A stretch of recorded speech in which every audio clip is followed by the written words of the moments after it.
All right, thanks. So my name's Robert Kerby, and I've been working in security for about 25 years. Had the opportunity to do a lot of different things, from being a pen tester to leading security operations to security architect, both in on-premise and cloud environments. And today I'm going to focus on, as was mentioned, talking about vulnerability management that you can live with, and hopefully when we get done, you might even like it, and then the breath work. So starting out with vulnerability management, there's a couple things that I want to highlight right out of the gate, which is I'm not going to talk about tools at all. So if you're looking for a list of vulnerability management tools, go ahead and hit up Google. It's got some good stuff.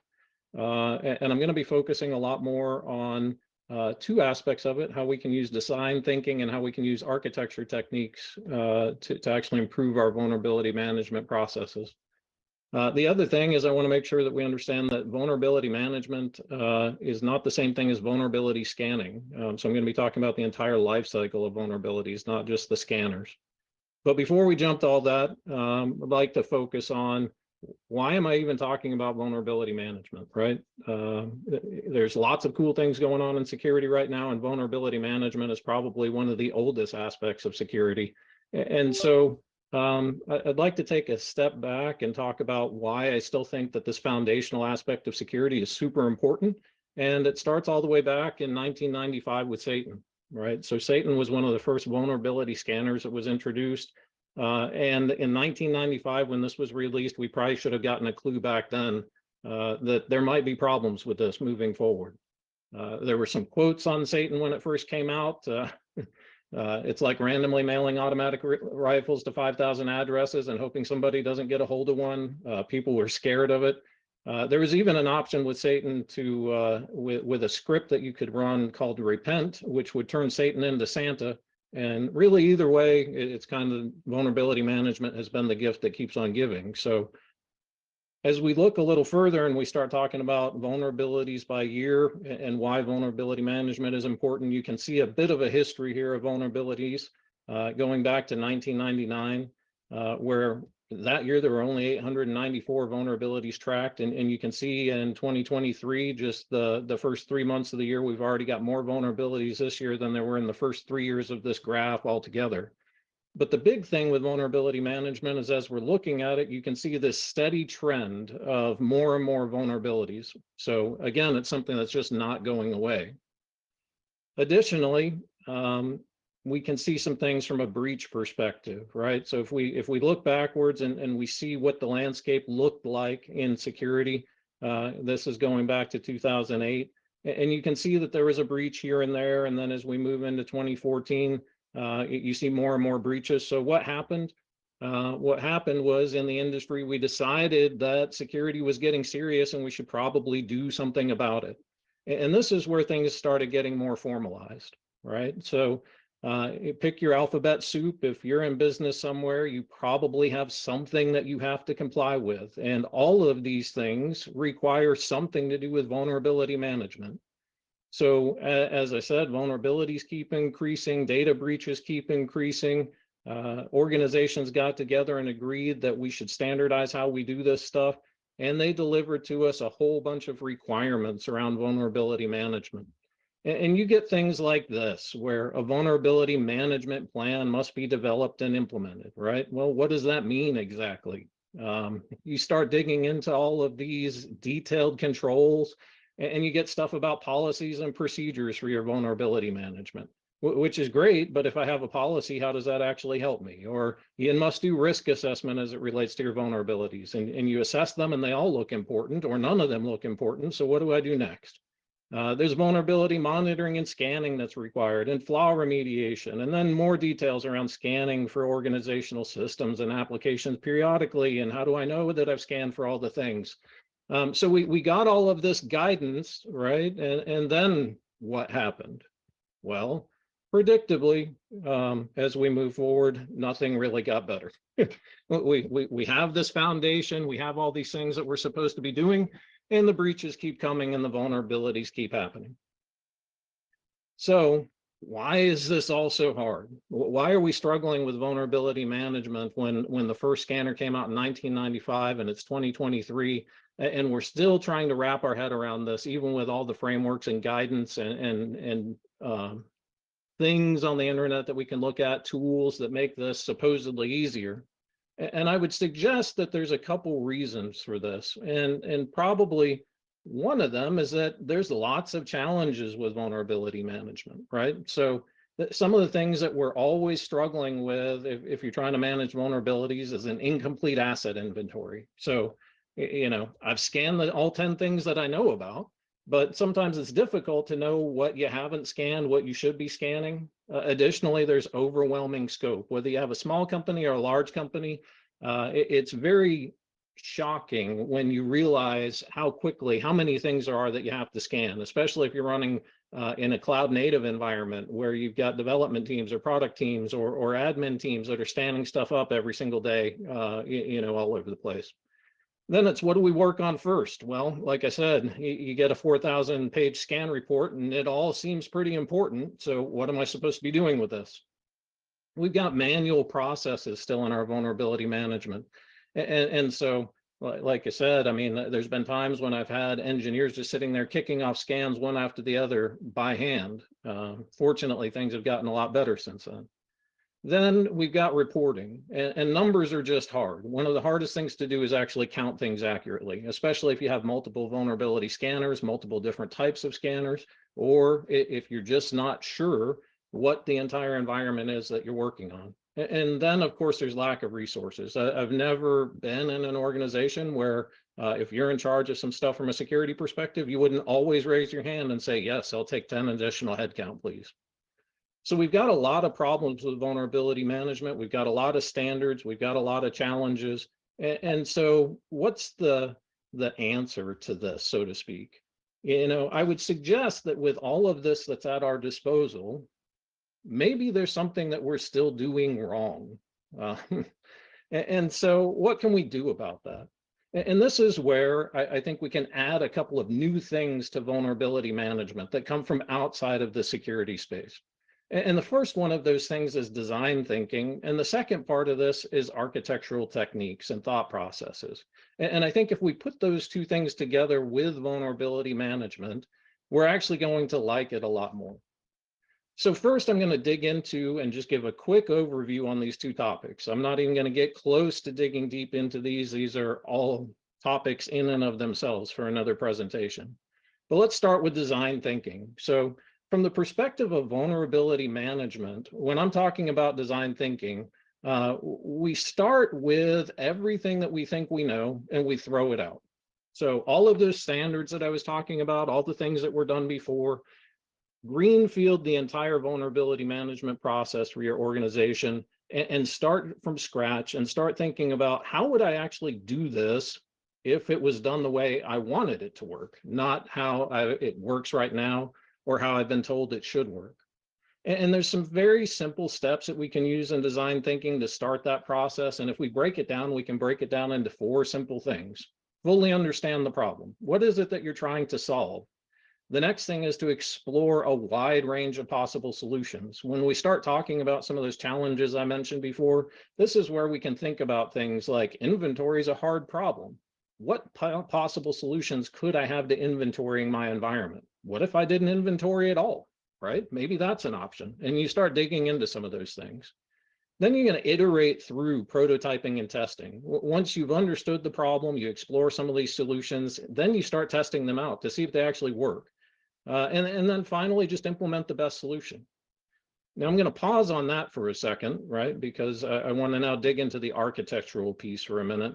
And when we think about architecture, there's a lot of definitions out there for architecture. But the one that I like, and especially the one that I like for this presentation, and when we start thinking about vulnerability management, is just a shared understanding of system design. One of the things that I found as we dig into vulnerability management in different organizations and with different people, peers, partners that I've talked to, is that if you ask them to describe how vulnerability management works in their organization, especially if you ask more than one person, or if you ask people in more than one role very specifically, you're going to get very different answers. The security team thinks vulnerability management works one way. The engineering team thinks it works a different way. And I promise you, the executive team thinks it works a different way altogether. right? So making sure that we have a shared understanding of what vulnerability management is actually doing in the organization is crucial. And there's a few things that we can do and some core components when we're thinking about building our vulnerability management architecture that we can leverage and put into place to make sure that this is successful. So the first one is requirements. Now, this is where we can go back to all those standards that I mentioned that weren't helping anything, right? There are some things there that you will have to comply with.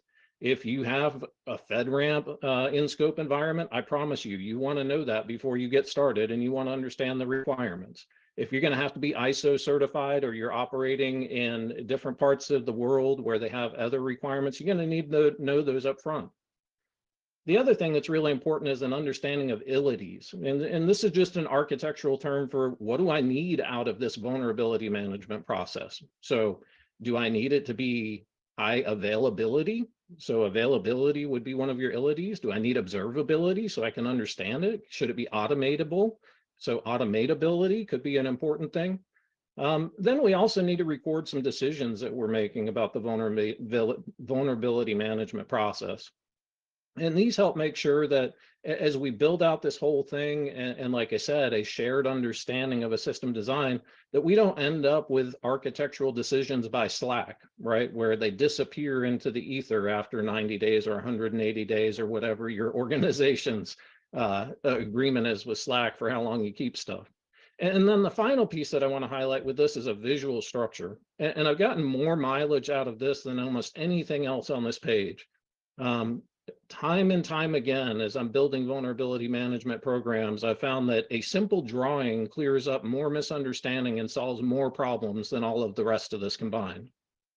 So I want to switch back to this idea of taking these two concepts, architectural techniques and design thinking, and applying them to vulnerability management. So if we were to take from design thinking some ideas and apply it to our vulnerability management process, it could look something like this, where we identify stakeholders and people that are going to be involved in the process. Now, you'll notice that as we're starting this out, I haven't talked once as we're starting about what does the NIST say about vulnerability management. I'm not talking about what tool am I using. I'm talking about who's going to be using this thing. Who's going to be using the vulnerability scanners? Who's going to be relying on the vulnerability data? Who's going to be building the asset inventory? Answers to all of these questions are going to take you a lot further into building a vulnerability management process that you can live with, and again, might even like, than picking a particular scanner, pointing it at stuff, and just starting to scan things. The next thing that you can think about is, what will they do with the vulnerability information, right? So one of the things I've seen that's common in organizations is that people get focused just on the compliance checkboxes, and they never think about how vulnerability data can be a real asset to the organization. It can be leveraged in incident response processes. It can be leveraged in formulating threat hunting activities. Think about the LastPass breach that happened recently, right? So when you think about that engineer that had a vulnerability on their home system, how do you think about controls inside of your environment that might affect that? And how does your vulnerability management process and your threat hunting processes address those types of issues?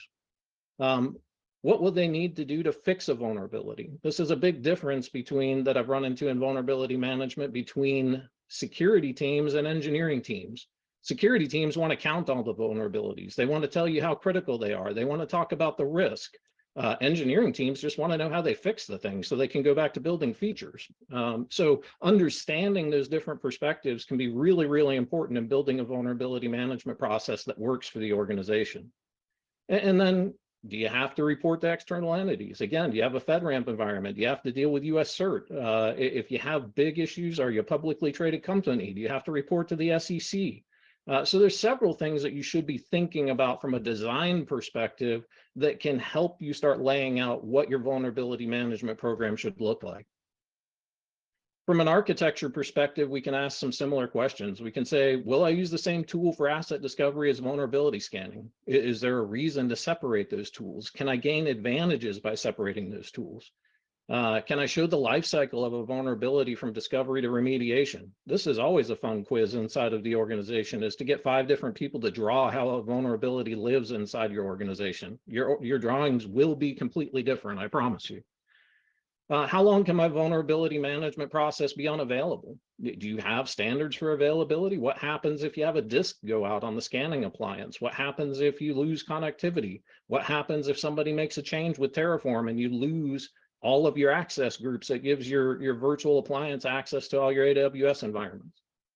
Can you automate the end-to-end process? Should you automate the end-to-end process? What happens if you don't automate the end-to-end process, right? So all of these are good questions from an architectural perspective to be thinking about. Then when you put the whole thing together in practice, you can use some techniques to start developing stuff like use cases.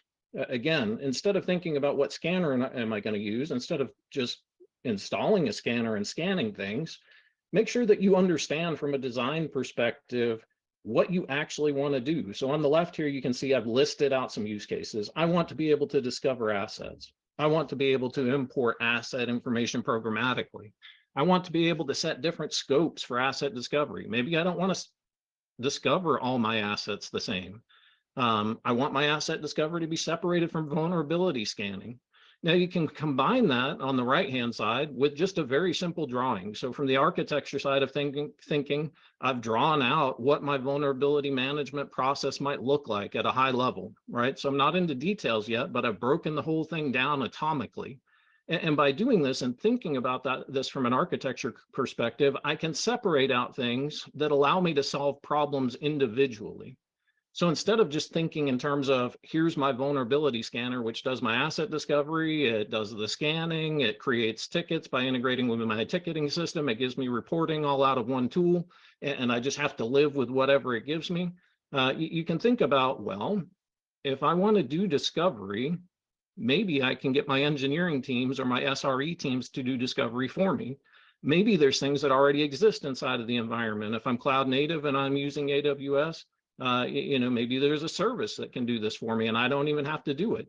And again, maybe I don't have to do discovery at all. Maybe it's a just-in-time thing where I can validate if I put the right scanners in place at the time of identifying the asset, whether or not it's been scanned, who owns it, all of those types of things. So by breaking this down, you can start asking different questions than you might have asked before. You can start creating some of these use cases that can help drive your implementation. And so we combine all of this into a vulnerability management process that is tailored to your organization, that didn't just come from a mindless set of checkboxes that everybody decided were a good idea. And by doing so, you actually end up with something that is specifically what your organization needs, instead of, again, just something that says this is best practice. So there's some really easy steps when you're trying to implement something like this that I've found success with and that I think can be repeated over and over again. The first of these is to create a list of stakeholders. The second is to create a list of requirements. Like I said, you're going to want to know up front if you've got some core things that you have to comply with or some expectations from either your organization or from third parties. Next, and I've iterated this before, I'll iterate it again. Draw a picture of how you think this will work. The picture is going to be worth more than 1,000 words for actually making sure that your vulnerability management process is something you can live with. Create a list of use cases. These help you tailor your vulnerability management process and program to exactly what your organization needs. And then don't skip on the testing. Test and iterate. Figure out if this actually works. When you automate that scanner and that ticketing integration and it creates 10,000 tickets for your engineering team, you're going to want to know that before you turn it on in production, because otherwise a lot of people are going to be upset. So I'm going to wrap up this part with just a few resources. And what I've done is I've created a GitHub repo.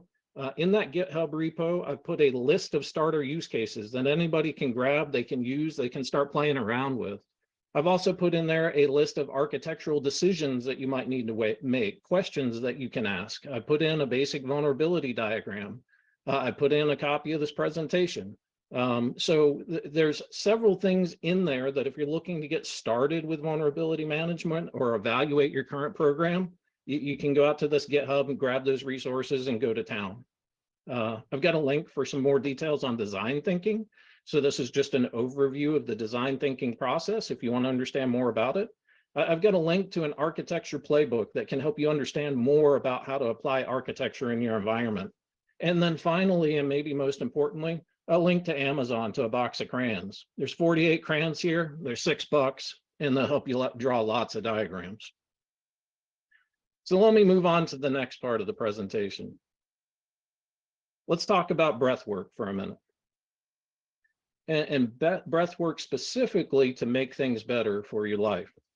Now, on average, humans take approximately 23,000 breaths per day. And this is something that we do mostly without even thinking about it, mostly without understanding that our body is doing this. But this means that by the time you're age 30, you've inhaled and exhaled about 250 million times. Now, if we were to take that process and apply just a little bit of intention to it, I think that you would find that you can transform lots of things about your life. And I got interested in breath work for a few different reasons. It's not something that I would normally look into, but I ran across a few things. So first of all, like many of us since the pandemic, I spend most of my day on video calls, talking with people throughout my company. And when I get, what has happened with video calls is we're all scheduled end to end. If you're lucky, you've got 5 minutes in between calls. If you're not, sometimes they overlap, or you have 0 minutes between calls. And so when I'm looking at things that I can incorporate into my day, running on the treadmill or doing other types of exercise is almost always out. I'm usually much more interested in finding time for a bathroom break. And so I'm thinking about and trying to find ways that I can improve my health, my well-being while I'm operating inside of this environment. At the same time as I was researching that, I ran across a study that started talking about email apnea, something I'd never heard of before.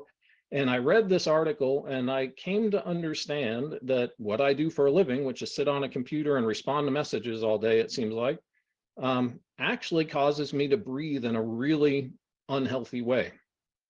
And so every time I would get an alert, it's quite likely that I'm either holding my breath or at least not inhaling and exhaling deeply. And I was really starting to feel this. I mean, I felt like at the end of the day, like I hadn't taken a real breath all day long. And so I started doing a little bit of research on breath work specifically. And what I found was that there are people out there that do crazy stuff with breath work. I was shocked when I started digging into this and found these breathwork superheroes. Some of those superheroes are people like Alexi here. So Alexi's a free diver. As a free diver, he can hold his breath for 8 minutes and 33 seconds.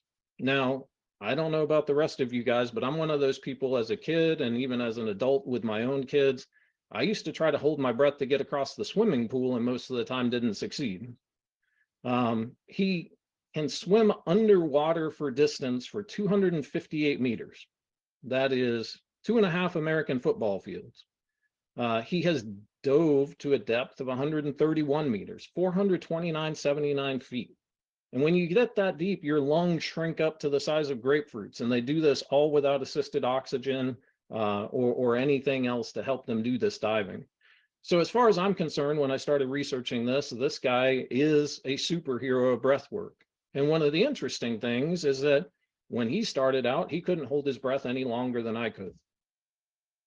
Another one, crazy man, maybe, Wim Hof, if anybody's ever heard of this guy.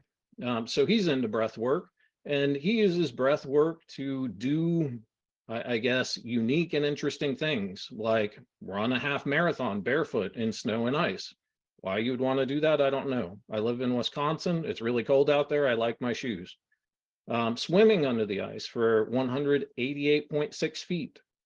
Full body contact with ice for 1 hour and 44 minutes. And then finally, to prove some of his theories around breath work and the other things that he does, he went into a scientific study and was injected with endotoxin and was able to control his body through breath to manage that injection and basically diffuse it, I guess, for lack of better terms. So he didn't have an adverse reaction. And this is all done through breath work for both of these guys. Now, this kind of stuff is not necessarily things I'm aspiring to. I'm looking for something a little more normal. Like I said before, I'm much more concerned during the day with time for a bathroom break than diving 400 feet under the water. So I started looking at other ways that I might be able to use breath work and how that could affect my day. And what I found was that for most people, there's lots of benefits to breath work.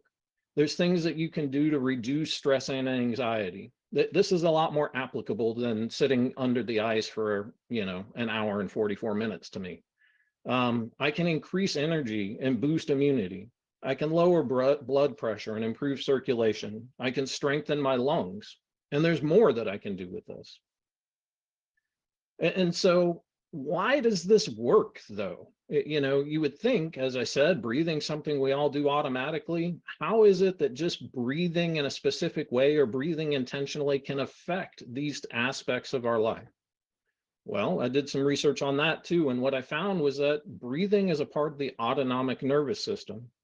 This connects involuntarily to bodily functions. And I read some interesting things about this. I read a story about a lady who had a disease as a child that damaged parts of her brain that made her feel fear.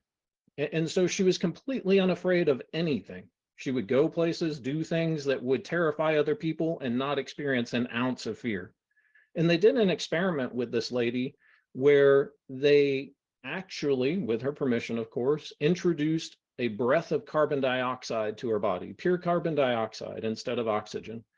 And even with her brain not processing fear at all, when this was done, she felt fear. So by the breath is directly connected to the autonomic nervous system and bypasses things that happen in our brain, such as fear, maybe anxiety, maybe depression, maybe stress. And so by using the breath to directly affect those things, we can bypass a lot of the things that our brain is getting in the way of. Breathing also directly affects how much oxygen our cells are getting. And when our cells are well oxygenated, they communicate with each other better. Additionally, some weird things I found is that your left and right nostrils are cross-wired to your brain, just like your left and right hands. And we can leverage this to do specific things in breathing to help improve things like creativity. Your right nostrils directly wired to the left side of your brain. If you want to improve how you're feeling about things or be more creative, there's breathing exercises that you can do that.